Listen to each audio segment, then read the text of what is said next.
하나님 말씀 마태복음 1장 5절 말씀입니다. 마태복음 1장 5절 말씀, 신약 성경입니다. 마태복음 1장 5절 다 같이 한 목소리 읽습니다. 시작. 살몬은 나합에게서 보아스를 낳고, 보아스는 누덱에서 오벳을 낳고, 오벳은 이새를 낳고. 예수님의 12대 손 오벳의 의미에 대해서 말씀을 나누려고 합니다. 오벳은 종으로 오신 예수 그리스도를 예표하는 인물입니다. 구원받은 백성들도 예수님처럼 낮은 자의 모습으로 하나님을 섬겨야 된다는 중요한 원리입니다. 마태복음 1장 5절을 보니까 살몬은 나합에게서 보아스를 낳고, 보아스는 누색에서 오벳을 낳고, 이렇게 됐어요. 보아스는 엘리멜렉의 친족으로 고헬을 물을 수 없는 그런 상황에서 먼저 고헬인 사람이 기업을 물지 않겠다고 해서 대신 엘리멜렉의 고헬로서 대를 이어준 사람이 바로 보아스입니다. 이 보아스는 자신의 힘과 권능으로 룻을 받아들여 나오미에게 아들을 안겨준 사람입니다. 여기에서 육적으로는 엘리멜렉의 대를 이어 주었지만 영적으로는 예수 그리스도의 십자가의 구속의 계보에 올라가는 자가 된 겁니다. 즉 예수 그리스도의 계보를 이어주는 사람이고, 예수님의 족보에 올라간 이 엄청난 영광과 특권을 누리게 됩니다. 이게 강요된 은총입니다. 자기는 하기 싫어도 할 수밖에 없는 그런 강요된 것이었는데 그 결과 은총을 누리게 되는 건데, 예수님의 족보에 들어갈 뿐만 아니라 예수님 족보를 이어주는 하나님의 엄청난 특권을 누리게 되었던 사람이죠. 시몬도 마찬가지잖아요. 예수님 십자가 질 때 너무 힘들어서 예수님 쓰러질 때 빌라도 군병이 누구를 대신 짊어질까 해서 돌아보니까 힘 좋게 생긴 시몬이라는 사람이 그 여행하러 왔다가 신기한 장면을 보고 구경하고 있는데, 빌라도 군병이 너 예수님이 힘들어 쓰러지니까 이걸 대신 매라. 그래서 예수님이 매야 될 그 십자가를 대신 맸습니다. 얼마나 십자가를 매기 싫었을까요? 얼마나 수치스러웠을까요? 얼마나 고통스러워요. 지나가다가 이게 웬 날벼락이에요, 이 저주의 십자가를. 그런데 나중에는 하나님께서 그와 그 가족과 그 가문에게 은총을 베풀어 주셔서 초대교회의 위대한 지도자가 됐고, 온 가족들이 예수 믿고 하나님의 백성들에는, 그래서 강요된 은총이라 이렇게 말해요. 이 보아스도 강요된 은총이었습니다. 이 고헬 제도, 자기 이 가족들이, 친족들이 대를 잇지 못하고 죽어버릴 경우에 그 대를 이어주고 다른 사람한테 결혼하게 되는, 내 씨를 다른 사람에게 양자로 주는 거나 마찬가지도록 이렇게, 그런데 자기가 그 대를 이을 고헬 제도하고 관계없는데 다른 사람이 하지 않는다고 하니까 자기가 그 길을 가겠습니다 라고 갔더니 예수님의 족보를 이어주는 아주 놀라운 은총을 받은 그런 사람이었습니다. 이렇게 성도들을 위해 십자가에서 하나님이 힘과 권능을 가지고 헌신함으로써 예수님의 십자가의 죽으심을 통해 성도들을 살려주신 예수 그리스도를 예표하는 인물이 바로 오벳입니다. 이 보아스가 아들을 낳았는데 오벳이라는 인물을 낳습니다. 오벳도 구속사의 계보에 올라간 사람이므로 예수 그리스도의 그림자입니다. 너희가 성경에서 영생을 얻는 줄로 생각하고 성경을 상고하기가 이 성경이 곧 내게 대해 기록했다. 인물 속에 감춰진 그리스도, 그 인물을 통해서 예수님이 오셨어요. 그러니까 예수님의 모형이, 그림자가 바로 오벳입니다. 룻기서 4장을 한번 찾아보시면, 룻기서 4장에 보면 구약에 예수님이 족보에 올랐던 모든 인물들은 다 예수님을 미리서 보여주고 있는 그림자라는 거예요. 모형이라는 거예요. 룻기서 4장 12절에 오늘 본문이 나옵니다. 여호와께서 이 소년 여자로, 이 소년이 원래 여자를 뭐라고 그러는 거예요? 소녀. 남자를 뭐라고 그러는 거예요? 소년. 근데 여기 보니까 뭐라고 있어요? 소녀로 읽어주세요. 그래서 여호와께서 이 젊은 여자 이렇게 번역해야 맞습니다. 그래서 젊은 여자, 처녀 이럴 때 이 단어가 맞습니다. 그래서 여호와께서 이 젊은 여자로 네게 후사를 주사 네 집으로 다말이 유다에게 낳아준 베레스와 집과 같게 하시기를 원하노라. 그래서 계대법을 통해서 대를 이어서 우리까지 왔고 예수님이 오신 것처럼 이런 영광스러운 직무를 감당하게 되는데 다말이 유다에게 낳아준 베레스와 그래서 다말이 유다에게서 그 며느리가 시아버지를 통해서 예수님이 구속사를 이어주게 되잖아요. 그래서 베레스와 집과 같게 하시기를 원하노라. 이에 보아스가 룻을 취하여 아내를 삼고 그와 동침하였더니 여호와께서 그로 잉태케 하심으로 그가 아들을 낳은지라. 마태복음 1장 5절의 배경은 룻기서에 다 나와 있죠. 이에 보아스가 룻을 취하여 아내를 삼고 동침하여 여호와께서 그로 잉태케 하심으로 그 아들을 낳은지라. 여인들이 나오미에게 이르되 찬송할지로다. 여호와께서 오늘날 네게 기업 물을 자가 없게 아니하셨도다. 남편도 죽고 자녀 둘 다 죽었는데 이제 기업 물을 자가 없어서 당신의 가문은 끝장이 났다. 저주받은 가문인 줄 알았는데 그게 아니었구나. 이게 얼마나 놀라운 이게 축복입니까? 이 아이 이름이 이스라엘 중에 유명하게 되기를 원하노라. 이런 축복이란 말이죠. 이는 네 생명의 회복자며 내 노년의 봉양자라. 곧 너를 사랑하며 7 아들보다 귀한 자부가 낳은 자로다. 나오미가 아기를 취하여 품에 안고 그를 양육하게 되니 그 이웃 여인들이 그에게 이름을 주되 이 여자들이 이름을 지어줬어요. 나오미가 아들을 낳았다 하여 그 이름을 오벳이라 했는데 그는 다윗의 아비인 이새의 아비가 됐더라. 이새가 다윗을 낳고 다윗이 예수님의 족보에 이어지게 되잖아요. 그래서 룻이 보아스를 통해 아이를 낳게 되는데 이 아이 이름을 지어준 자들 이웃 여인들이 이름을 지어줬어요. 그 이유는 나오미에게 아들이 태어났다는 겁니다. 이 아들이 오벳인데 이 아들은 이새의 아버지였다고 성경은 자세하게 기록하고 있어요. 여기서 주목해야 될 것이 있는데 먼저 알 것은 나오미에게 아들이 태어났어요. 이 아들이 태어났다는 말이 얄라드라는 단어입니다. 얄라드. 이 얄라드라는 이 단어는 해산하다, 산고를 겪다, 양육하다라는 뜻이 바로 태어났다는 아들이 태어난 거예요. 그래서 나오미는 아들인 말론과 기론이 모두 모압 땅에 가서 죽어버렸습니다. 자신의 남편이 엘리멜렉을 죽었어요. 그래서 나오미는 자식을 절대 낳을 수 없는 그런 사람입니다. 자신을 통하여 대를 이을 수 없는 상황의 가문의 족보가 이제 끝나버리게 되는 거예요. 그런데 아들을 낳았다고 이웃 사람들이 축복해주고 칭찬해준 내용이에요. 이것이 바로 뭐냐? 고해의 제도입니다. 고해의 제도를 이해를 못하면 성경은 10%도 이해를 못하는 거예요. 그냥 열심히 읽다가 그냥 죽어버리는 거예요. 그냥. 그리고 성경이 전부 다 도덕과 윤리적인 체계로 보기 때문에 성경을 찢어버릴 수밖에 없는 거예요. 이게 고헬의 은혜, 계대법. 계대법은 뭐예요? 우리 형제 중에 대를 잇지 못하고 형님이 죽으면 홍수에게 들어가서 그 가문을 이어주는 거예요. 그리고 다른 사람한테 장가다가 되죠.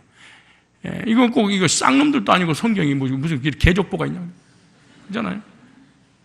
유다는 지 시아버지하고 간음을 해가지고, 자녀를 낳았단 말이죠.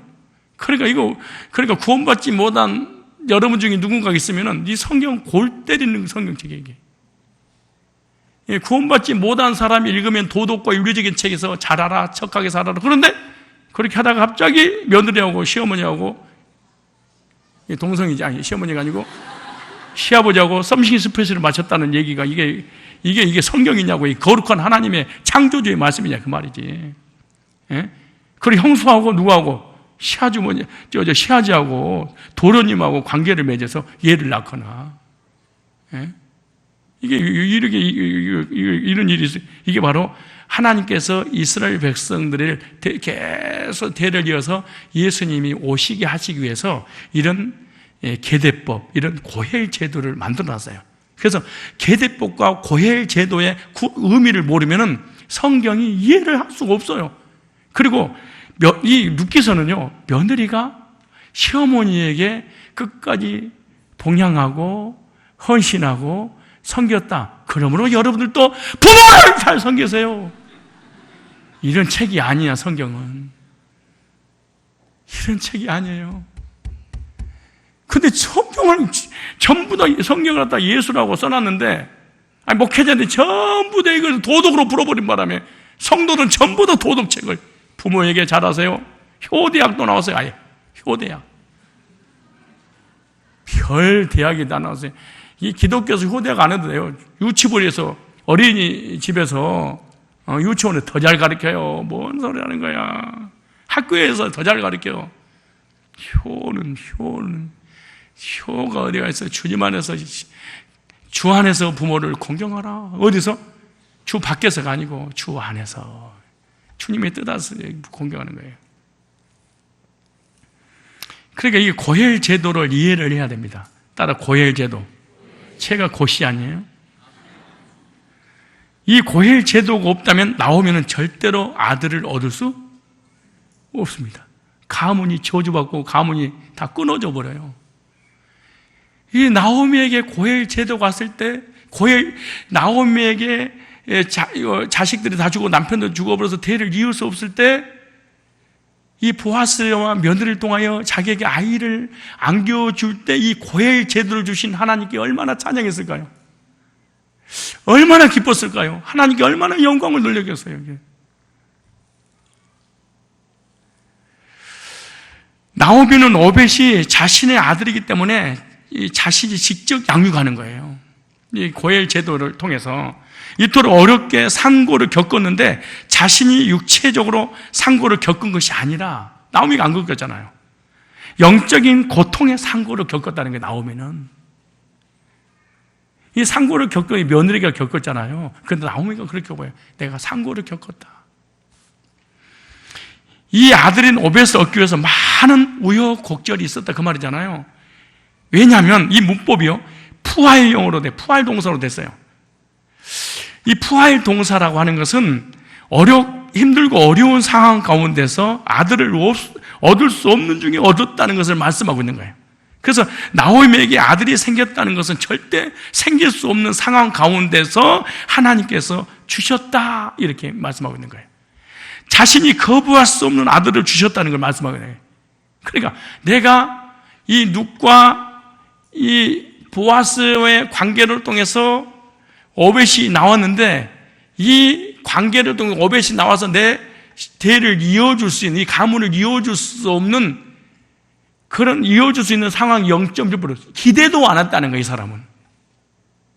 그러니까 내가 이 오벳을, 이 보아스를 통해서 안 가지려고 몸부림을 쳐도 불가항력적으로 아들을 얻었다, 그 말이에요. 이야, 거부할 수 없는 은총, 거부할 수 없는 은혜. 야, 참 이게 내가 하나님의 사랑과 은혜와 구원과 축복을 받지 않으려고 몸부림을 쳐도 내 의지와 관계없이 하나님께서 베풀어 주신 것, 이게 거부할 수 없는 은혜야. 죄야, 비숍 이렇게 안 해도, 이 나오미라는 이 여자는 단 한 번도 자기의 후손이 이어질 거라는 생각도 못 했는데, 하나님의 절대적인 역사 속에서 룻과 보아스의 관계를 통해서 자기에게 아이를 주실 때 이 은혜가 얼마나 컸겠어요. 거부할 수 없는 이 아들, 이렇게 고해를 통해서 엘리멜렉의 대가 끊어지지 않고 보아스는 구속사의 영적 기회가 올라가는 복을 받게 됩니다. 그래서 나오미는 오벳을 자신의 아들로서 평생 믿음의 양육을 하면서 키우는 거예요. 그 말씀이 룻기서 4장 16절에 나와요. 나오미가 아기를 받아 품에 안고 그를 그의 양육자가 되니 그랬어요. 생각지도 않았던 이 놀라운 이 생명을 주신 것이 얼마나, 이게 무슨 은혜예요? 이런 은혜를 받아야 돼.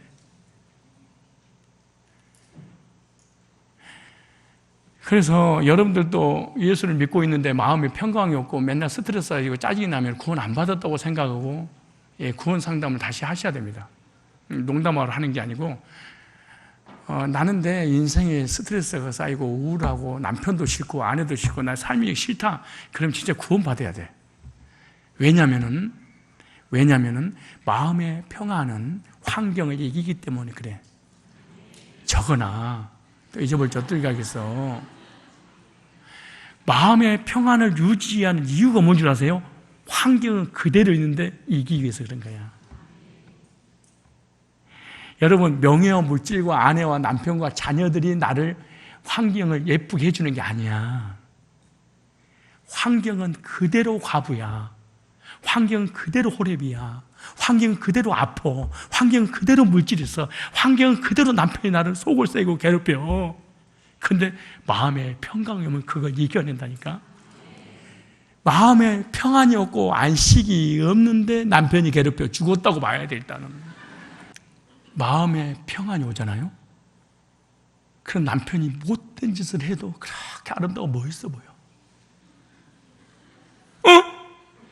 근데 마음에 평안이 없으면요, 10가지 중에 한 가지만 잘못하면 그날 죽었다고 봐야 돼. 10가지 중에 몇 가지만 잘못해도, 한 가지만 잘못해도. 은혜가 떨어지면 남편이 밥 처먹는 것도 신경질나. 진짜 이렇게 밥 먹는 것도 꼴보기 싫어. 아유, 저 돼지처럼 처먹게. 아유, 더는 조금 벌어도 주면서 처먹게. 유별나게 똥도 얼마나 많이 싸는지 저거지. 진짜 내 말이 맞죠? 인사하세요. 목사님 말을 들어보니까 똥 맞네요. 시작. 왜 예배드리고 기도하고 찬양하고 예배 성공하고 구원받은 성도끼리 교제해야 되는 이유가 뭔지 아세요? 평강을 유지하기 위해서. 뭘 유지하기 위해서? 평강이 유지가 되면은 가정은 천국이야. 마음에 평안이 없으면은 물고 뜯고 씹고 맛보고 모든 범사가 범상치가 않아. 그렇게 사랑스러운 남편도 꼴보기 싫고 아내도 꼴보기 싫고 자녀도 꼴보기 싫고 내 인생도 확 죽어버리고 싶은 생각이 들어. 그냥 죽어버린 게 아니라 어떻게 확 죽어버리고 싶은 생각이 들어. 진짜 죽어버리고 싶을 때 한두 번이겠어요? 그런데 우리는 너무 깊이 들어왔어. 죽을 수가 없어. 하나님을 알았어. 천국도 지옥도 알았어. 죽어버린다는 게 죄인 것도 알아. 참아야 한다기에 눈물로 보냅니다. 예수쟁이의 일생. 얼마나 통탄할 노릇이야. 뭐가 없어요? 평안이. 그 남편을 괴롭히지 말고 내 속에 뭐가 없구나? 평안이 없단 말이야. 예수가 없구나. 이렇게 생각해야 돼. 예수 없는 거, 평안이 없는 거 생각하는 거 누구만 문제가 있어요? 남편만. 은혜가 충만하잖아요. 그 남편이 진짜 내 사람이라고 생각해. 은혜가 떨어지면 완전히 남의 편이야.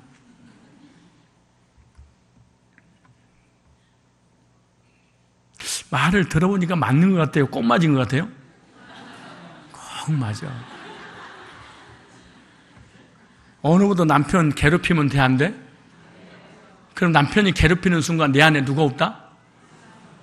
평안이 없다 이 생각. 그런데 만약에 이 말을 두고 남편 집에 가서 당신 마음에 평안이 없고 예수가 없구만, 이러면 그놈은 진짜 죽일 놈이야. 남편 입장에서는 그 말하면 안 돼.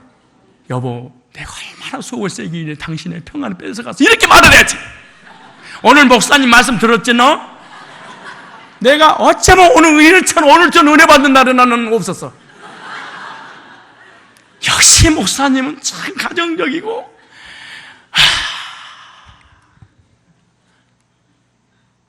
그래서 내가 성상기호가 좋고 목사님 좋아. 당신 똑바로 해.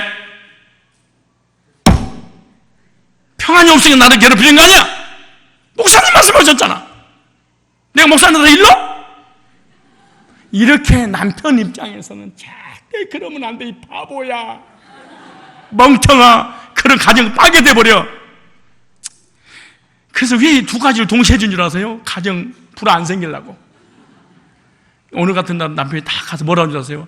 아내 손을 잡고, 여보, 나 때문에 당신 안에 있는 평강을 뺏어가서 빼앗겨서 미안해, 여보 미안해, 잘못했어. 이렇게 진짜 눈물 나오네. 남편은 그렇게 해야지. 남편은 그렇게 해야지.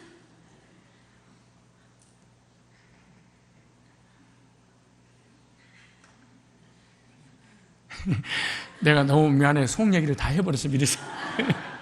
그래서 나는 우리 교회 풀이 안 돼. 이거 건들지 말아야 되는데. 그리고 부부싸움 할 때 집사가 돼가지고, 장로가 돼가지고, 이만하면 안 돼.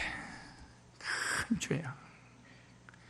당신 예수 믿고 구원받았다면 그 행실이 변해, 성격이 도드라졌어. 이러면 하면 안 돼. 남편의, 남자의 무기가 뭔지 아세요? 나쁜 놈이야. 그 신앙의 본질을 건들면 되겠어.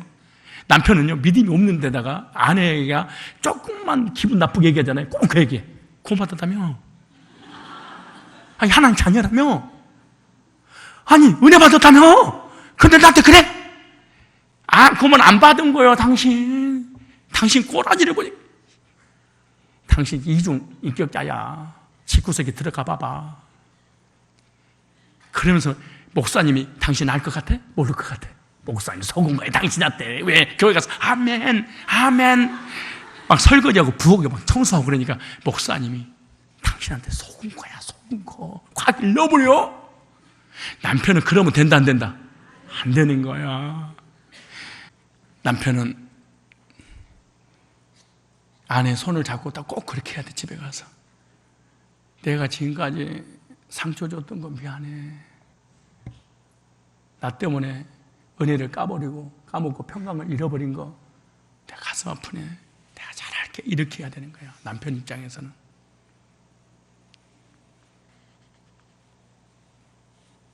아내는 너 때문에 평강 없어졌어. 이렇게 하면 안 돼. 모든 문제의 원인은 상대방에게 찾으면 안 돼. 누구에게 찾아야 돼? 나에게 찾아야 돼.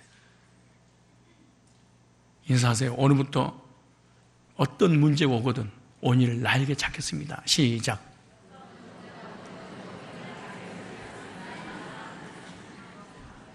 하나 더 할게요. 나오미가 오벳을 받아서 품에 안고 오벳의 양육자가 됩니다. 이제부터 자신의 아들로 키우겠다는 것을 의미하는데, 여기 양육자라는 의미가 아만이라는 단어입니다. 아만. 교육하다, 성실하다, 믿다, 굳게 세우다, 이런 뜻이에요. 나오미는 오벳의 양육자가 되어 신앙 교육을 철저하게 시킵니다. 이 말이 중요합니다. 이거 원리를 잘 찾으셔야 돼요. 왜 나오미가 오벳을 가슴에 안자마자 철저하게 교육하고 훈련하는 이유가 뭘까? 자신은요, 한 번 신앙 교육을 실패한 경험이 있어서 그래. 베들레헴에 가뭄이 온다고 자신의 모든 소유를 팔아서 세상의 모압 땅으로 가버렸잖아요. 이곳에서 영적으로 고통을 당하면서 자신의 남편과 아들들을 모두 잃어버렸기 때문에 하나님을 떠난 삶이 얼마나 비참한 것을 경험을 했어. 베들레헴 떡집, 하나님의 말씀에 집을 떠나버렸어. 돈 때문에, 명예 때문에, 물질 때문에 좀 더 잘 살아보려고 얘들을 신앙 교육을 시킨 게 아니고 세상 교육을 시켰어. 비참한 일이지. 10년 후에 자식 다 죽어버렸어. 내가 우리 얘기하잖아요. 고3을 왜 회장을 시킨 줄 알아요?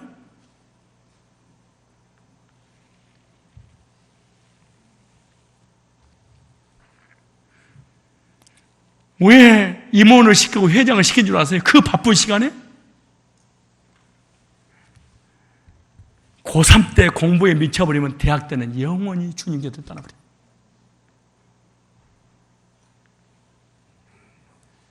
고3 때 1년 동안 하나님 앞에 붙잡혀서 하나님을 영향받으면요, 영원히 주님을 이 아이가 안 떠나. 여러분 주변 고3들이 봐봐. 그리고 고3들이 커가지고 청년 생활하는 거 봐봐. 청년부, 세상 좋은 대학 가서 좋은 회사나 갈 수 있어. 그런 하나님을 영원히 떠나버려.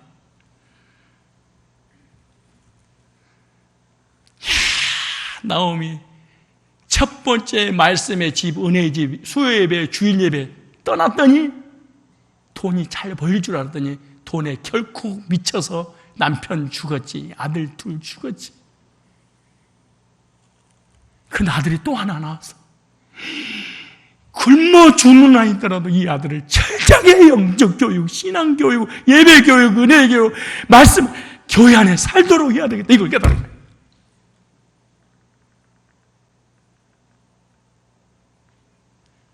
세상적으로 멋지게 한번 키워보겠다고 키워봐봐. 수단과 방법을 가리지 않고 얘들이 교회 가기 싫으면 가지 마라. 그리고 야, 고3이 고2가 좋은 대학 가고 판사가 되고 검사가 되고 의사가 되려면 공부를 해야지. 무슨 청년의 배야, 무슨 학생의 배야. 이런 순간 이 아이는 영원히 저주의 길을 향해서 불신자보다 더 심하게 삶을 산다는 걸 알아야 돼. 근데 나오면은 한 번 실패를 했어. 가슴 품고 다시는 두 아들 잃어버린 것처럼 세속화를 만들지 않겠다고 장담하면서 이 아이를 교육을 시켜. 여러분 여기 고3, 고2 여기 앉아서 맨 앉아서 예배 드리고 막 이렇게 받으니까 미친 놈들이죠. 얘네들 이 수요일 날 영어 단어 외워야지, 학원 다녀야 되네.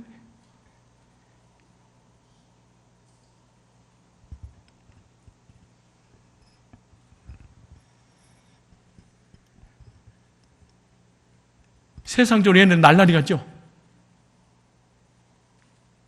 그럼 여러분 이렇게 얘기해야 돼. 공부 못한 것이 그냥 믿음이 공부를 못하니까 하나님 앞에 주여 주의하고 포기한 것 같아. 이렇게 할 수 있어요. 나쁜 짓거리야. 나오고 보세요.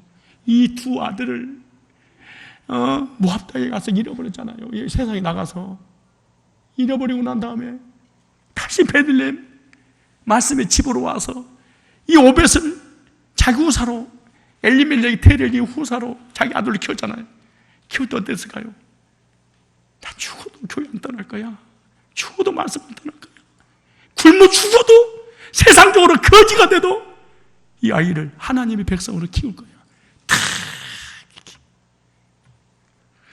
여러분들은 하나님의 백성으로 하나님 앞에 너무너무 크게 쓰임받을까 불안하죠? 공부 안 할까 봐.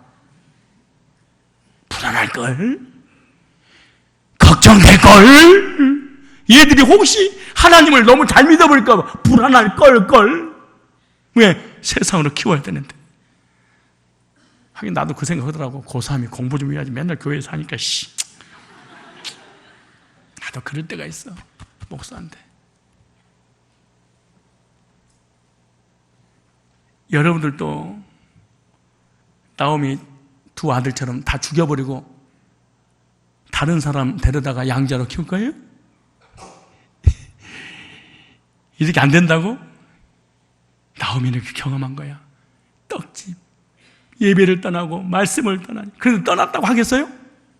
공부하고 다시 돌아온다고 하겠지. 내가 공부 끝나고 성공하고 직장하고 다시 돌아오겠나이다 하고 간 거야. 근데 다 죽어버리고 혼자서 가부돼서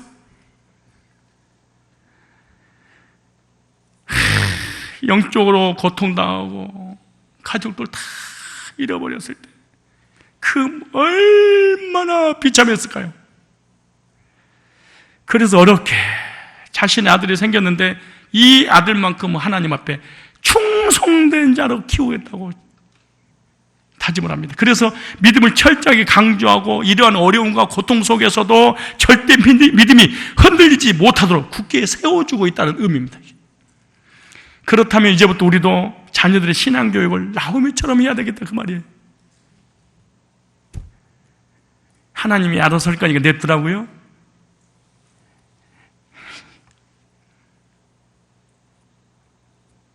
어떤 아이가요, 술 먹고, 중학생, 고등학생인데 술 먹고 담배 피고 친구들하고 싸우고 그러는데 이 자녀에게 미쳐버린 거야, 엄마가. 그러니까 엄마가 할 말이, 어이구, 싸우고 와도, 어이구, 내 자식이 얼마나 힘이 세기를 뺐냐. 도둑질 해오는데도, 어이구, 그리 가고 싶었어. 술 먹고 담배 피워도, 어이구, 내 새끼. 그래, 멋있는 거 배웠어요. 미친 거야. 이거 사랑이 아니야. 근데 이 아이가 나중에 사람을 죽여서 감옥에 들어갔어. 엄마가 면회를 가서, 내 아들아. 이러더니 엄마 목을 잡더래. 이 아이 아들이 목을 잡으며 죽이려고 하면서, 엄마가 내가 술 먹고 담배 피고 싸우고 그럴 때 한마디만 나쁜 거라고 해줬으면 내가 사형쟁이 일설처럼 죽지 않을 텐데, 한마디만 해줬으면 죽지 않을 텐데, 엄마가 지금 단 한 번도 나한테 책망한 적 있어? 단 한 번도 나를 혼낸 적 있어? 그럼 목을 휘어잡더래. 시담대.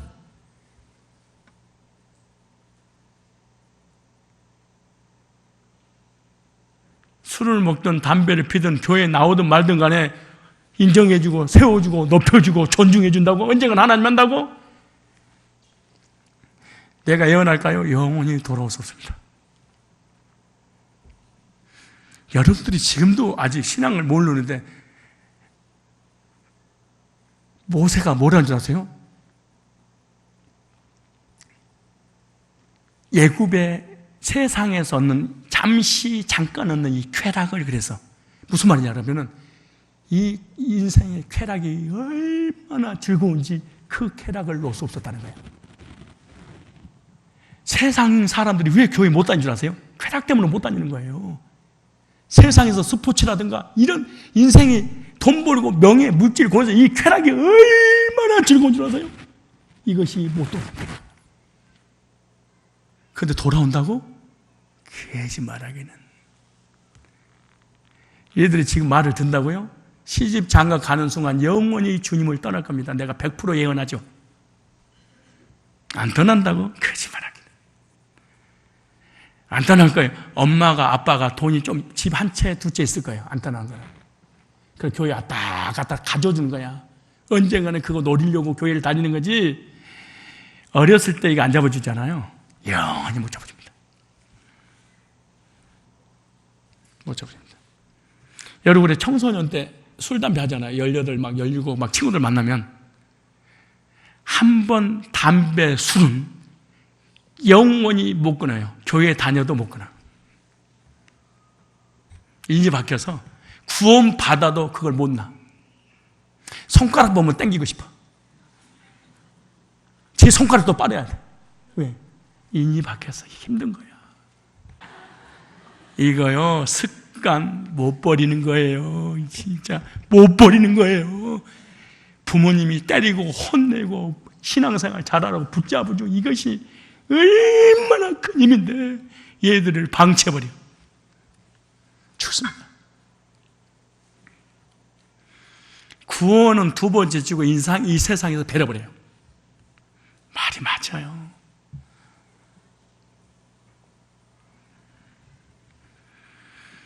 세상을 바라보게 할 것이 아니라 오직 주님만을 바라볼 수 있도록 신앙의 훈련을 우리들도 나오미처럼 시켜야 됩니다. 그럼 나오미의 나오는 이름처럼 실제로 교육식 훈련시켜서 하나님 뜻을 이루는 사람이 될 수가 있는 거예요. 여러분, 우리 교회 청년들 호주, 필리핀, 캐나다 이런 데 어학 연수 가려고 가잖아요. 갔다 오고 난 다음에 신앙을 제대로 하나님에 붙잡히는 거 드뭅니다. 1년, 3년 동안. 왠 줄 아세요? 공부를 하다가 예배를 잃어버려. 말씀을 잃어버려. 신앙을 잃어버려. 그걸 회복하기는 너무 어려워. 너무너무 어려워. 외국 나가서 신앙생활 한 번 잘못하잖아요. 예배 일주일에 한 번 드리기도 성질나. 완전히 신앙 없애고 돌아와.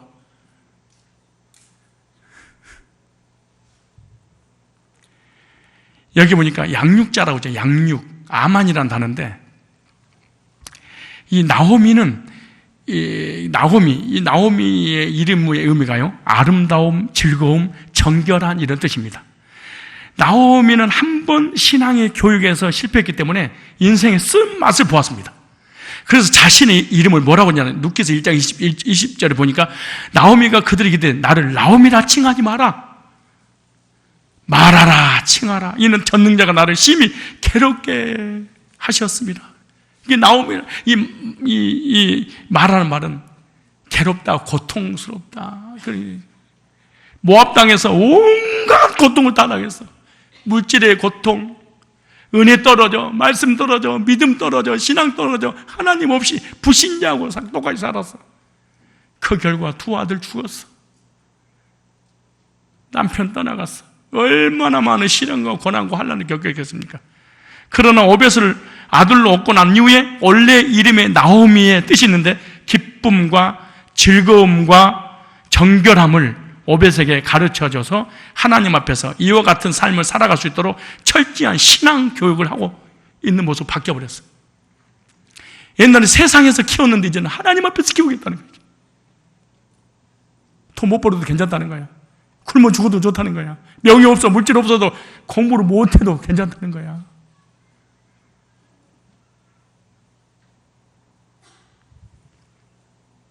이와 같은 삶을 살아갈 수 있도록 철저한 신앙교육을 저와 여러분들 해야 될 줄 믿습니다.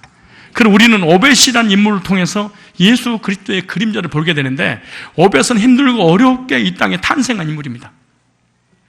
유다 가문의 능력 있는 보아스와 이방 여인인 누색에서 탄생한 인물이잖아요. 이방과 유대인이 결혼했어요. 이거 불가능한 일이잖아요. 구약이 뭐. 어떻게 보면 흠을 갖고 태어난 자라는 것을 깨달을 수 있습니다. 이게 혼혈하잖아요. 왜냐? 이방인의 피가 섞였기 때문인 거예요. 그래서 오벳은 오베드라는 단어입니다. 오벳이라는 뜻입니다. 오베드. 이 단어는 아바드에서 왔어요. 이거 아주 중요합니다. 오벳의 예수님의 모형이니까 오벳의 핵심이잖아요. 그래서 이 아바드는 섬기다, 봉사다, 종을 삼다라는 뜻에서 유래됐어요. 그리고 오벳은 예수님의 모형과 그 그림자죠. 그래서 오벳은 남을 섬기고 봉사하는 자로서 자신을 헌신하여 다른 사람을 도와주는 예수 그리스도의 그림자의 모형이죠. 예수님께서는 자신의 몸을 십자가에서 죽이시고 많은 사람들에게 생명을 주신 분입니다. 자신은 만왕의 왕이잖아요. 그런데 전능하신 창조주 하나님, 성자 하나님 자신인데 이 땅에 사람으로 오셔서 우리 죄인인 우리 인간을 섬기고, 그리고 십자가에 낮아졌습니다. 그리고 고난의 종으로 오신 분이 바로 예수 그리스도예요. 그래서 마가복음 10장 45절에 인자가 온 것은 섬김을 받으려 함이 아니라 도리어 섬기려고 자기 목숨을 많은 사람이 대속물려 주려 함이라 그랬잖아요. 여기서 섬기려 하고, 이게 헬라어로 디아코네오라는 단어입니다. 섬기려 하고 수종들다, 섬기다, 봉사하다라는 뜻입니다. 이 단어는 디오코에서 왔어요. 박해를 받다, 추구하다, 열망하다 뜻과 연결되어 있는데요.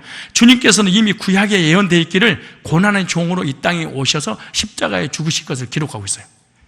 예수님께서 이 땅에 오신 목적은 하나님께서 선택하신 백성들을 십자가에서 자신이 죽으심으로 말미암아 섬기고 봉사하는 일을 하기 위해서 종의 모습으로 오셨다는 거예요. 하나님이 종의 사람이 됐어요. 그런데 이런 종의 모습으로 오셔서 많은 사람들에게 매를 맞고 수치를 당하여 박해를 받게 된다는 거예요. 이렇게 박해를 받으심으로 말미암아 구원받은 하나님 백성들이 한 명도 잃어버리지 않고 주님께로 오기를 간절히 열망하다. 이것이 오벳을 통해서 하나님께서 말씀하고 있는데요. 내가 하나님 앞에서 구원을 받은 것은 고난의 종으로 오신 예수 그리스도의 구속의 은혜였다, 그 말이에요. 주님의 십자가 보혈이 나의 모든 죄를 덮어주시고 가려주셨기 때문에 하나님 앞에 담대히 나아갈 수 있도록 해주셨다는 거예요. 그래서 로마서 6장 6절에 이렇게 말해요. 우리가 알거니와 우리의 옛사람이 예수와 함께 십자가에 못 박힌 것은 죄의 몸이 죽어 다시는 우리가 죄에게 종노릇하지 아니하려 함이니, 주님께서 십자가에서 종의 모습으로 죽으신 것은 이제 우리가 죄의 몸에 몸에서 이제 몸이 돼서 죄의 종노를 했는데 이제는 죄의 종노를 하지 못하게 하기 위함이라 그렇게 말해요. 그래서 주님을 만나기 전에는 우리들은 죄의 종이었어요. 그러나 주님을 만남으로 예수 그리스도와 함께 십자가를 못 박히게 되었고, 그러므로 죄인 몸이 죽어서 이제는 주님의 새 생명을 거듭나서 더 이상 죄의 종노를 하지 않게 되었다. 로마서 6장 22절에 그렇게 말해요.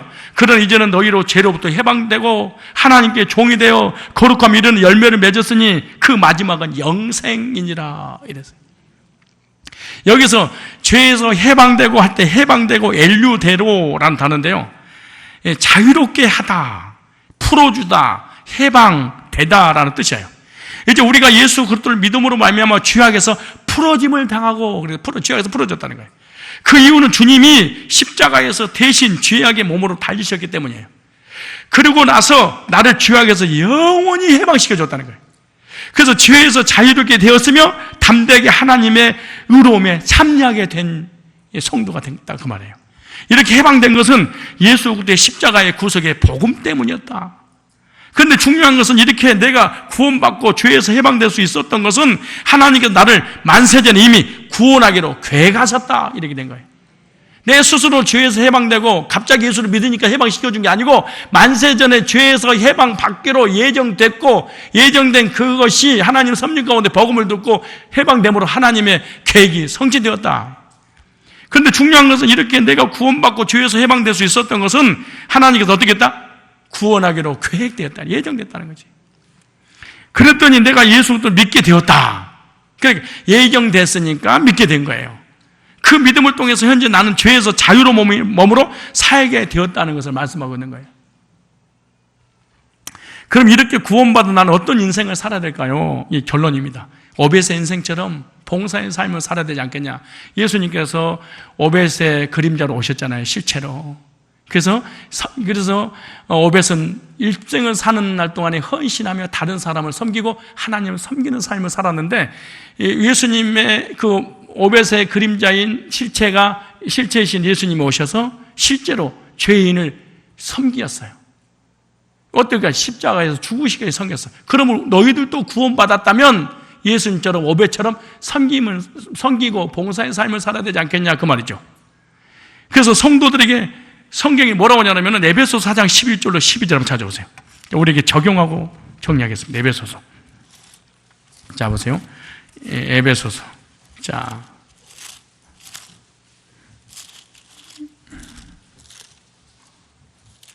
에베소서 4장 11절이에요.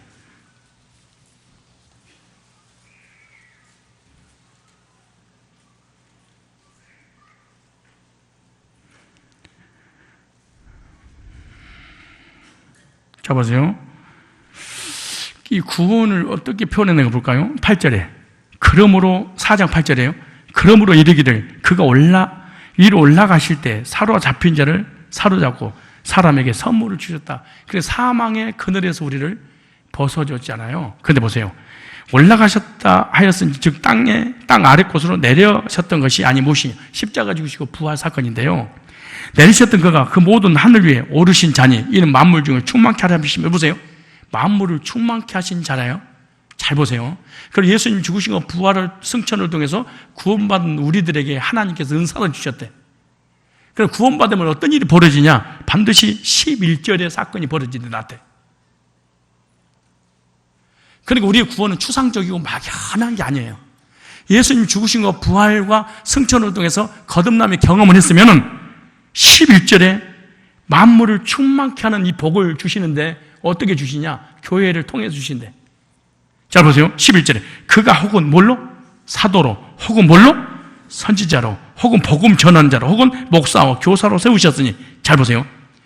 하나님께서 십자가 죽이고 부활을 통해서 교회를 남겨놓고 떠났어. 그러니까 하나님께서 구속사를 이루시고 이 지구상에 딱 하나를 남겼는데 하나님 흔적, 구속의 흔적을 교회를 주셨다는 거야. 자, 교회를 주셨는데 보세요. 이는 사도, 선지자, 교사, 복음 전환자, 은사죠. 은사를 주신 목적이 뭐냐? 이걸 정리하세요. 그러니까 무슨 말이냐? 이런 뭐가 이것이 중요한 게 아니고 이건 은사잖아요. 사도, 교사, 목사, 전도자, 선지자. 이게 은사예요, 은사. 은사를 주신 목적이, 여러분에게 각자의 은사가 있어요. 주신 목적이 뭐냐? 이는 성도를 온전케 하며. 은사는 교회를 위해서 주셨고 교회에 주셨는데 교회를 위해서 은사가 활용되어야 된다는 거야. 여러분이 가지고 있는 은사가 세상을 위해서 활용되거나 기도원에서 활용되거나 부흥회 때 활용되는 것이 아니라 교회를 통해서 활용이 되어야 된다는 거예요. 그리고 어떤 은사가 있든지 교회의 덕이 되어야 되는데 교회를 위한 은사의 주신 목적이 뭐냐? 성도를 온전케 하고. 카타르티스 모스라는 단어입니다. 카타르티스 모스라는 단어인데 준비하다, 갖추다, 회복하다, 완전하게 하다, 준비, 갖추기라는 뜻입니다. 성도를 온전케 하기 위해서 바로 교회에서 준비시킨다는 거예요. 교회는 주님의 몸이기 때문에 그렇잖아요. 그래서 어떤 사람은 자신이 준비가 되지 않아서 직분을 감당하지 못한다고 말하는 사람 있잖아요. 그런데 이런 말이 있어요. 사람에게 일을 맡길 것이냐, 일을 사람에게 맡길 것이냐. 뭔 말인 줄 알아요? 자, 이거 대답을 해보세요. 사람에게 일을 맡길 것이니까 일을 사람에게 맡길 것인가? 뭐가 맞아요? 현이 말을 맞춰봐봐. 이 일을 사람에게 맡길 것인가? 아이, 진짜. 사람에게 일을 맡길 것인가? 일을 사람에게 맡길 것인가?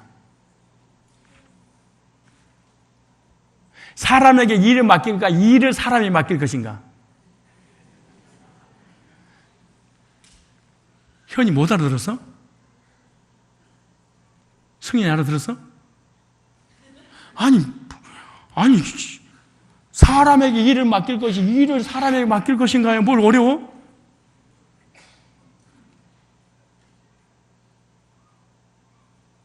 아니, 진짜 얼굴 보니까 전부 다 멍 때리네? 아니, 사람에게 일을 맡길까? 일을 사람에게 맡길 건가요? 어? 아니, 방언하지 말고 크게 얘기해.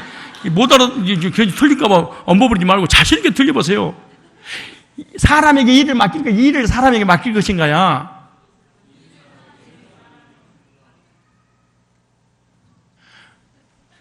이 일을 사람에게 맡겨? 동시에 이렇게 얘기를 하네?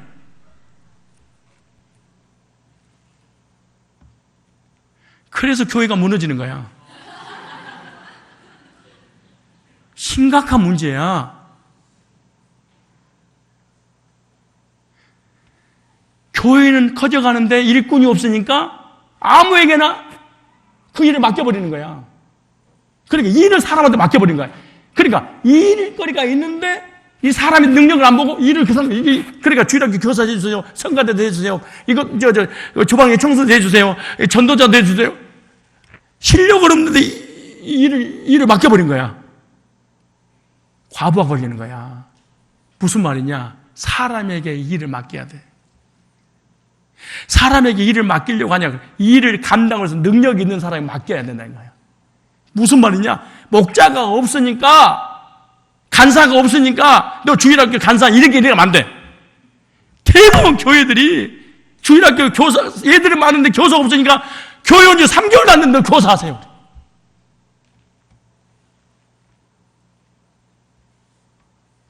엉망진창이 되는 거야. 그리고 무슨 말이냐? 사람에게 일을 맡기면 그 사람이 목자의 능력을 갖췄어.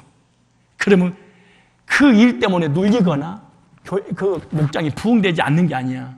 그 사람이 충분한 준비가 돼 있으니까 무슨 일을 맡겨도 과부 걸리지 않고 눌리거나, 그리고 그 목장이 반드시 부흥의 역사, 행복의 역사, 은혜의 역사 일어나. 왜? 이미 갖춰져 있으니까. 그래서 사람에게 일을 맡겨야 돼.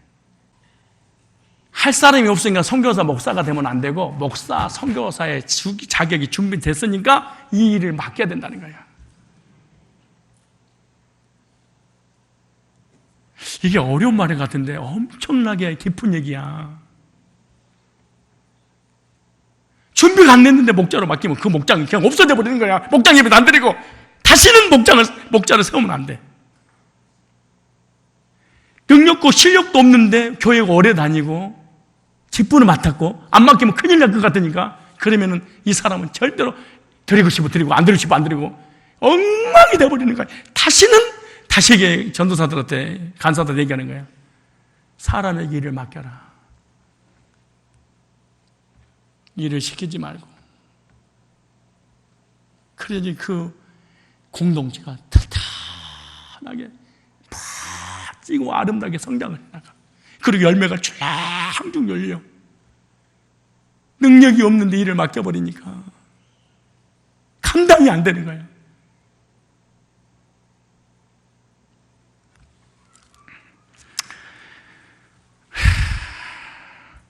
성도들을 세우고 훈련시키는 일을 말을 하고 있는데, 부러진 뼈를 맞추거나 찢어진 그물을 수리하는 것을 말하는 거예요. 성도를 세워서 일꾼으로 준비시켜야 되는 거예요. 일꾼으로 준비된 사람에게 일을 맡겨야 돼.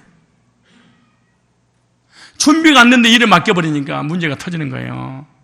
복음을 선포하여 성도를 세우고 훈련시키는 일인데, 구원받아 성도를 세워주고 말씀을 훈련받아서 일꾼이 되는 거예요. 성도들을 세우고 일꾼을 세우는 것이 교회라고. 교회가 하는 일이 뭐냐? 성도들을 말씀을 전해 일꾼으로 세워라.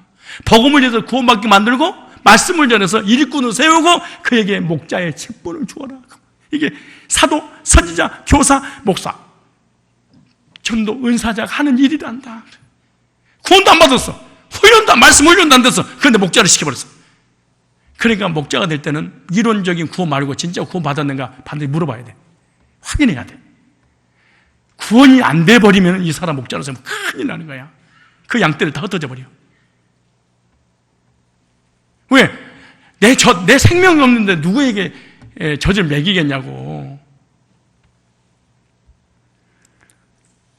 그래서 교회에서 주신 은사들은요, 성도를 세우기 위해서 주신 거예요. 그 다음에 나오죠. 이는 성도를 온전케 하며 봉사 일을 하게 하며, 봉사 일을 하게 위해서 그래.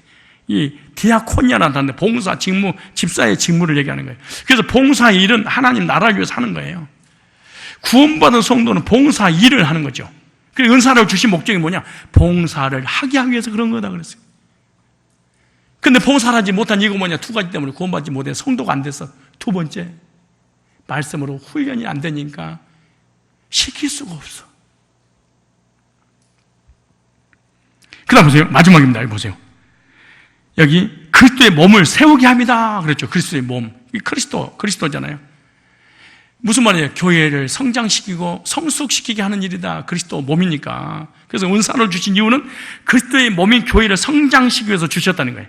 성도들의 신앙이 성장하는 것이 교회의 성장이야. 성도들의 신앙이 성장하지 않아 교회는 성장하지 않아요.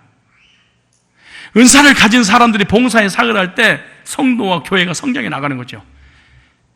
하나님께서 나에게 주신 은사가 있다면 교회를 성장시켜 나갈 거예요. 참 신기한 거예요. 나가 구원받고 나에게 하나님 은사를 주신 거 있으면 나 때문에 반드시 주변이 변화되고 부흥이 돼. 내가 구원받지 않고 은사가 없으면 내 주변이 변화가 안 되고 성장이 안 돼.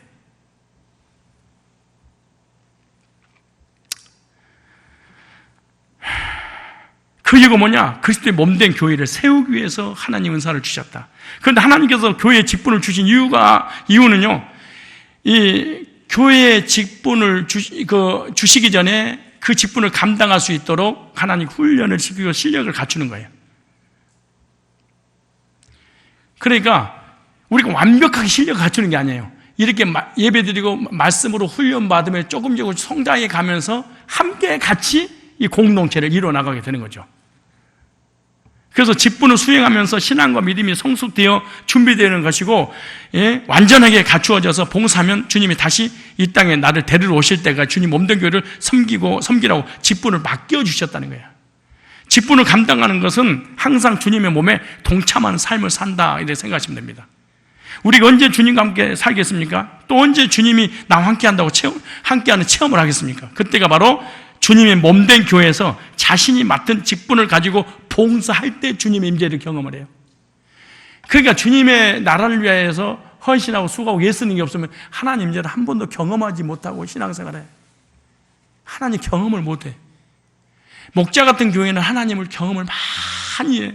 복음 전할 때 영혼들이 막 꿈틀고 살아가는 이야, 하나님 여기 계셨구나. 근데 무슨 목자도 안 하고 맨날 날라리처럼 교회만 아깝다 영혼을 건들지도 않는데 어떻게 하나님 나라를 함께 하는지 어떻게 알겠어?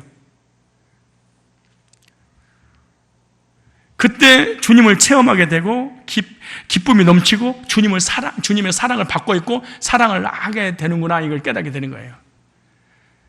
결론으로 말씀드릴게요. 우리는 오벳을 통해서 구원받은 백성들을 섬기러 오신 예수 그리스도의 그림자를 배웠습니다.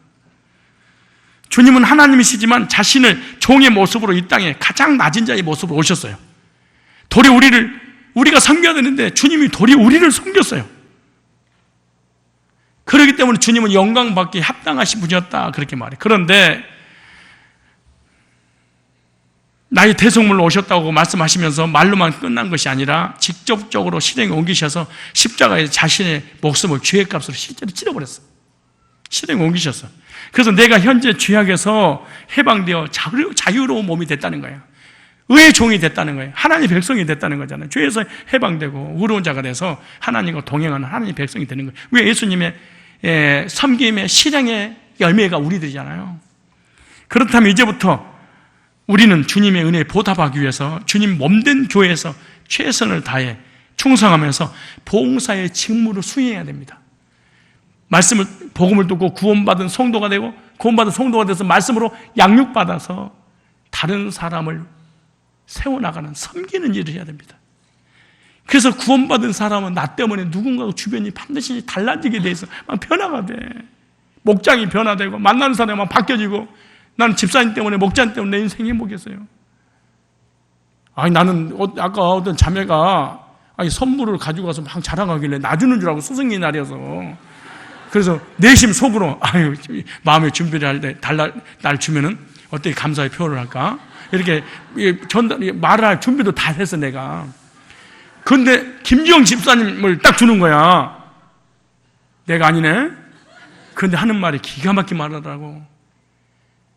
6개월 동안 자기 목자로서 자기를 길러준, 성장시켜준, 너무너무 은혜에 감사해서 선물을 샀는데 잠을 못 잤대. 이 선물을 사서 주려고 하는 설레서.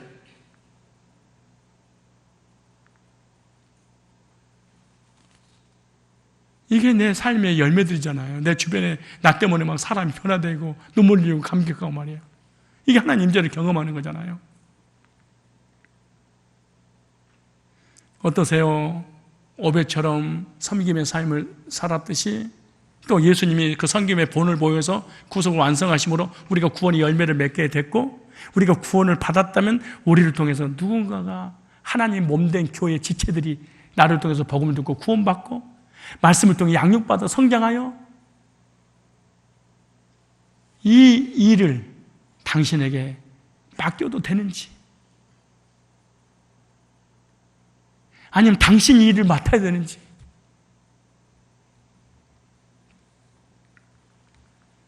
오벳은 간단합니다. 섬김의 종이었습니다. 평생 동안 섬김의 종이었습니다. 복음으로 섬기고, 사랑으로 섬기고, 교회를 섬기고, 봉사로 섬기고.